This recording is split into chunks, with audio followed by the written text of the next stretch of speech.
আমাৰ ৰাইজেও যিহেতু তাতে প্ৰতিদ্বন্দ্বিতা কৰাটো বিচাৰে, কৰ্মীবিলাকেও যাতে যিহেতু প্ৰতিদ্বন্দ্বিতা কৰাটো বিচাৰে, আৰু ৰাইজে কৈছে যে এম পি ইলেকশ্যনৰ সময়ত দিল্লীত মোদী ডাঙৰীয়াৰ নেতৃত্বত এটা কেন্দ্ৰীয় চৰকাৰ বনাবৰ কাৰণে আমাৰ মানুহবিলাকৰ মনত এটা নিশ্চয় সিদ্ধান্ত আছিল, জাতি জনগোষ্ঠীৰ মানুহবিলাকে ইয়াৰ স্বাৰ্থতে মোদী চাহাবৰ নামতহে লোকসভাৰ নিৰ্বাচনত নিজৰ নিজৰ মূল্যৱান ভোটটো দান কৰিছে।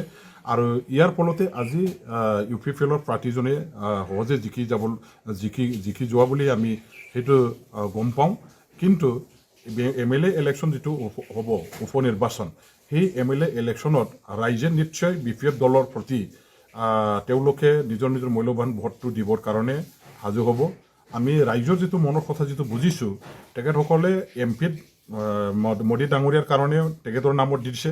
আকৌ অহা এছেম্বলি আৰু BTC ইলেকশ্যন যিটো হ'ব, এই মানে উপ নিৰ্বাচন MLA ইলেকশ্যন আৰু 2025 যিটো আমাৰ মানে BTCৰ ইলেকশ্যন হ'ব, সেই BTC ইলেকশ্যনতো আমাৰ স্থানীয় ৰাইজে, সমষ্টিবাসী ৰাইজে BPF দলকে ভোট দিবৰ কাৰণে চবে আলোচনা কৰিছে, চিন্তা চৰ্চা কৰিছে। গতিকে আমাৰ যদিও তাতে কেণ্ডিডেট আমি বা যোৱাবাৰ আমাৰ কেণ্ডিডেট হাৰিব লগা হৈছিল 2021 নিৰ্বাচনত, এইবাৰো উপ নিৰ্বাচনত আমাৰ কেণ্ডিডেটক আমি জিকাবৰ কাৰণে জোৰ দি পেলাই কাম কৰিম। আৰু ৰাইজেও নিশ্চয় আগন্তুক 25ত হাগ্ৰামাৰ মহিলাৰ দেৱৰ নেতৃত্বতে BTC গভৰ্ণমেণ্ট আনিবৰ কাৰণে সেই লক্ষ্য উদ্দেশ্যেৰে এইবাৰৰ উপ নিৰ্বাচনত BPF দলকে ভোট দি পেলাই জিকাই দিবৰ কাৰণে আমাৰ লগত একেলগে কাম কৰিব বা আমাক ভোট দিব বুলি আমাৰ এটা দৃঢ় বিশ্বাস আছে।